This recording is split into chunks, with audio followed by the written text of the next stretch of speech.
खानेवाल से हमारे bureau chief Mazhar Ishaq की रिपोर्ट के मुताबिक IG Punjab captain retired Arif Nawaz Khan की हदायत पर पुलिस फोर्स में डिसिप्लिन, जिस्मानी फिटनेस, नज़्म ज़ब्त और सेहतमंद फ़ज़ा को बरकरार रखने के लिए district police officer Asad Sarfaraz Khan की ज़ेरे निगरानी पुलिस लाइन खानेवाल में जनरल परेड का इनेकाद किया गया, जिसमें पुलिस, एलीट फोर्स और ट्रैफिक पुलिस ने हिस्सा लिया। जनरल परेड के दौरान पुलिस के चाको चौबंद दस्तों ने डीपीओ असद सरफराज को सलामी पेश की।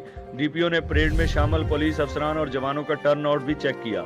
डीपीओ ने कहा कि जनरल परेड का मकसद पुलिस मुलाजमीन का डिसिप्लिन और मोराल बुलंद करना है और समाज दुश्मन अनासर को ये बावर करवाना है कि पुलिस फोर्स अवाम के जानो माल की तहफ़्फ़ुज़ की खातर हमा वक्त तैयार है और किसी भी कुर्बानी से दरेग नहीं करेगी। उन्होंने कहा कि सेहतमंद जिस्म सेहतमंद दिमाग की ज़मानत है। इस सिलसिला में पुलिस फोर्स की जिस्मानी फिटनेस बहुत ज़रूरी है।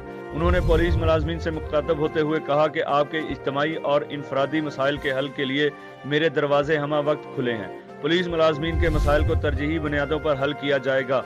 इसके बरक्स पुलिस अफसरान और मुलाजमीन का भी फर्ज बनता है कि अपने फ़राइज़ मनसबी, ईमानदारी, लगन और मेहनत से सर अंजाम देते हुए मजलूम की दाद रसी करें।